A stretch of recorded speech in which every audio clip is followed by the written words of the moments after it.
Good day everyone. Welcome to our DISS class for the Discipline and Ideas in the Social Sciences. We are now on the quarter 2, week 2. I'm your teacher, Mrs. Lori A. Develos. So last meeting we discussed all about the letter of Dr. Jose Rizal to the women or to the young women of Malolos, in which he pointed some important things on that letter. So for this week, we're about to discuss society and us. How do we make sense of ourselves and the world around us? Structuralism and post-structuralism. I hope that you still remember on our topic last meeting, in which you as a teenager or as a young leader, you have to be a positive thinker, no?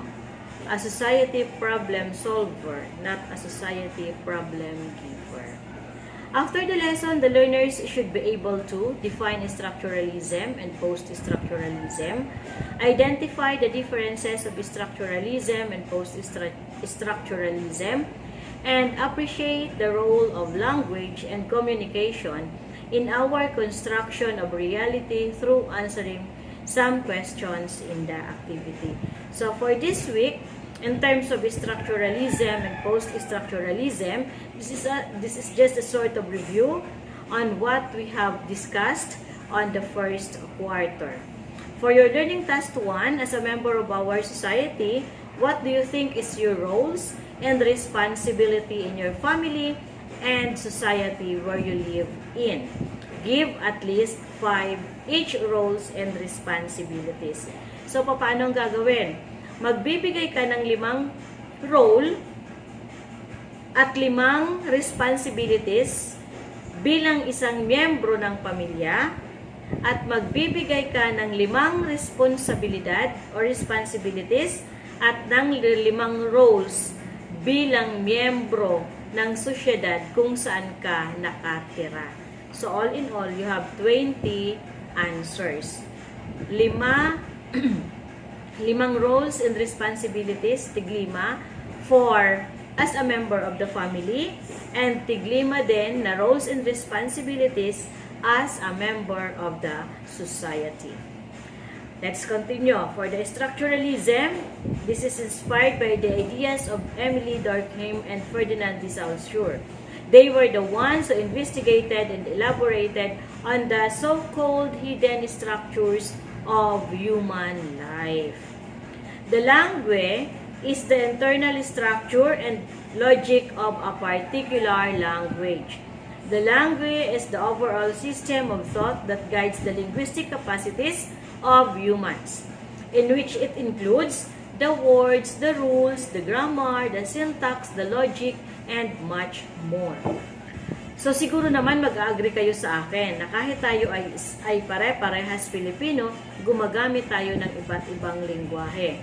Although the universal language that we all knew ay English, tayo dito sa Pilipinas, no, ay Tagalog or Filipino, pero meron tayong secondary language, yun yung English, and then yung mga dialect na ginagamit natin kung saang probinsya man tayo nang galing.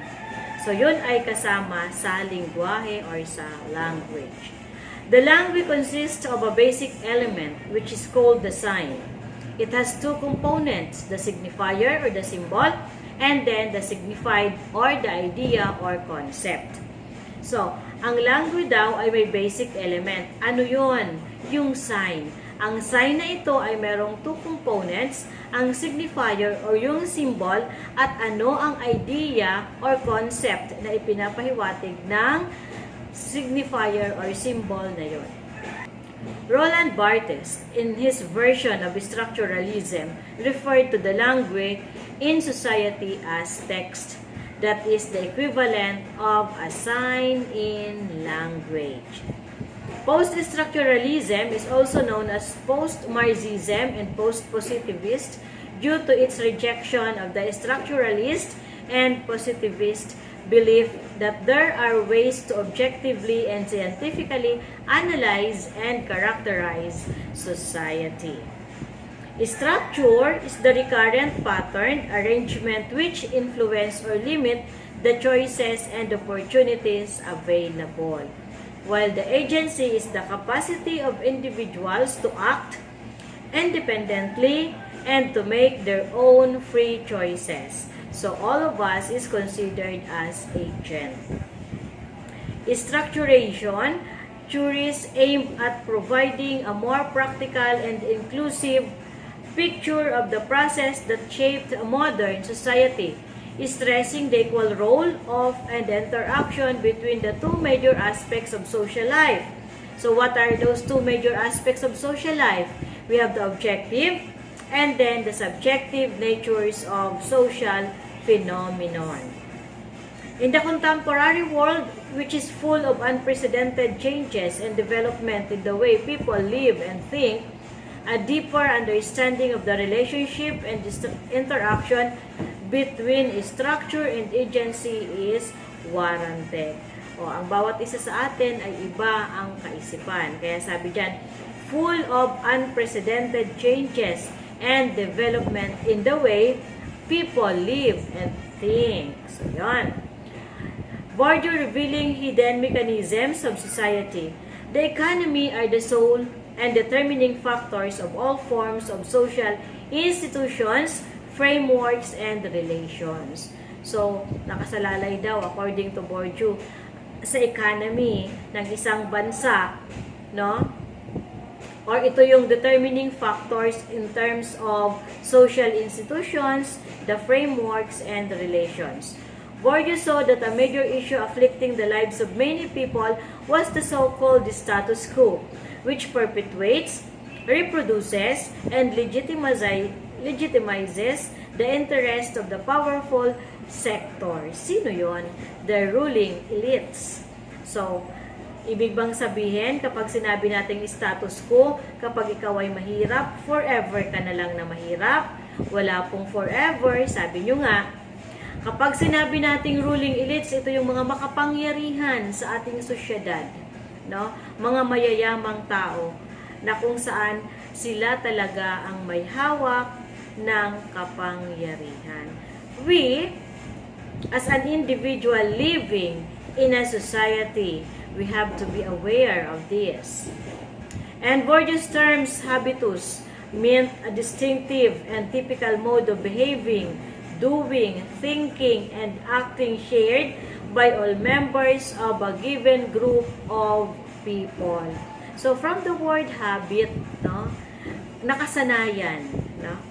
Nakasanayan na yung typical mong behavior, ginagawa, kung paano ka mag-isip. So, yon. Guidance, the role of agents in the social construction of society. So, we considered as the agent, and all of us have a role in constructing this what we call social society. So, if you are considered yourself as an agent, you have to be aware of your role in constructing this society where we live in. Anthony Giddens, born in 1938, believes that there should be no dichotomy between the structure. So kapag sinabi natin structure, role of social institution and agents, or the role of individual actions in explaining the nature and mechanisms of society. Kaya lang sa ngayon or nowadays, parang mahirap na. Bakit? Sabi nga nila, kasi tayo daw ay merong mapanghusgang sosyedad kung saan tayo nakatira.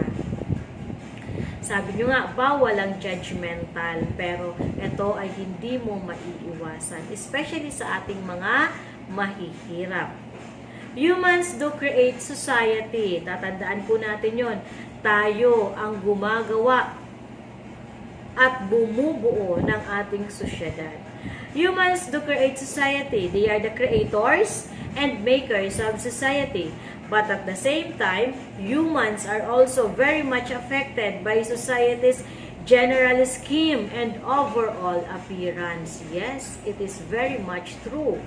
tayo nga ang gumagawa, pero kung anumang pagbabago ang meron sa ating sosyedad, ay tayo pa rin ang una-unang naaapektuhan. For your learning task 2, answer the following questions in your pad paper. It should be in a paragraph form, composes of 7 to 10 sentences. So that's all for your week 2,